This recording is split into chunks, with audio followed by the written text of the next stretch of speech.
Sa panig ko naman ng grupong Bayan, ito po mula noon hanggang ngayon, pumili ka, bayan o sarili? Bayan muna. Sinasabi ko Madali sa iyo. tayo kausap. Sinasabi ko sa iyo. Oo, eto na, Sige kasama noong po Nato natin. Reyes, kausapin po natin. Kanato, magandang umaga po. Ay, magandang umaga po at Manong Ted, DJ Chacha at ating mga taga-subaybay. Unahin ko lang yung selective justice, no? Hindi kami nagkaintindihan ng JB kanina. Selective justice dito sa flood control scandal. Anong take nyo doon? Parang hindi na po surprising itong selective justice. Kaya ho may selective justice, kaya iilan lang grupo ang pinapanagot o iilang personahe lang ang pinapanagot kasi yung mga nag-iimbestiga, yung mga nasa Malacanang mismo ay sangkot doon sa corruption. Ibig sabihin po, paano mo aasahan silang i-prosecute si Martin Romualdez kung si Martin Romualdez ituturo din lang si BBM? Paano nila ipoprosecute sina E.S. Bersamin, Amena Pangandaman at iba pang mga characters dyan kung alam nilang itong mga taong ito ituturo din ang presidente? Ang trahedya po dito sa selective justice, kaya nagiging selective kasi nga po involved din sa korupsyon yung ating namumuno. No? Kaya wala po talagang aasahan na makabuluhang pananagutan.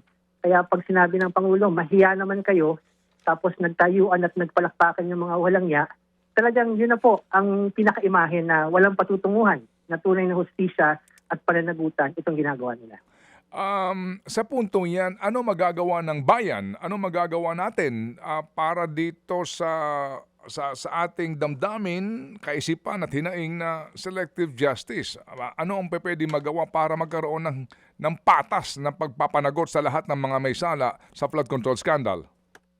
Well, unang-una ho, dapat huminto na sa pag-asa no, doon sa magagawa nitong kasalukuyang administrasyon.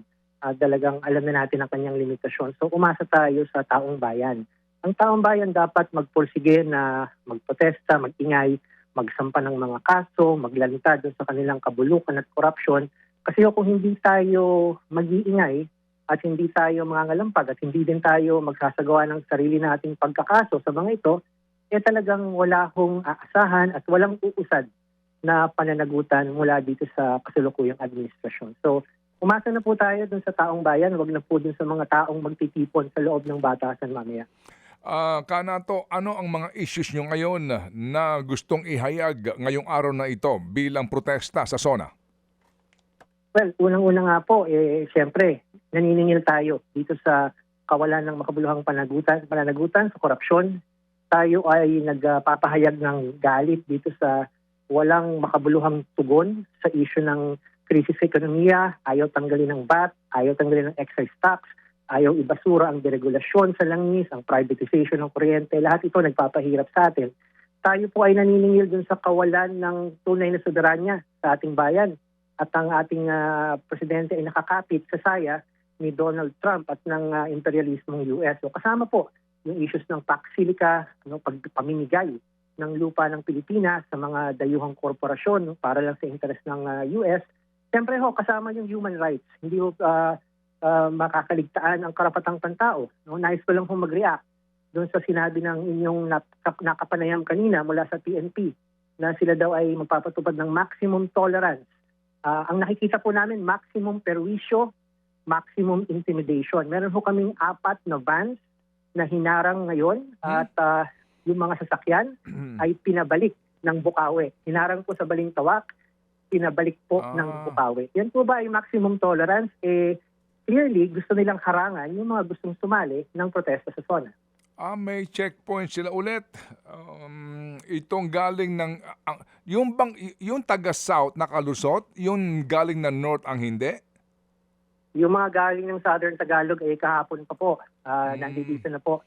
Nandyan sa loob ng UP. Pero yung mga nanggagaling ng Central Luzon, sila po ay chine-checkpoint nga dyan sa Balintawak at iba pang mga main roads papunta ng Commonwealth Avenue.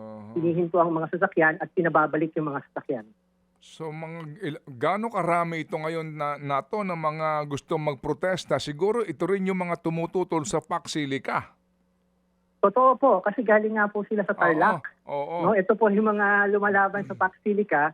4 na van nga po yung hinarang at pinabalik at yung mga kasamahan namin ay napilitan na lang mag-commute para lang makasali sa ating pagkilot. Okay, sige. So, sa ngayon, hanggang saan lang kayo? Hanggang anong oras kayo?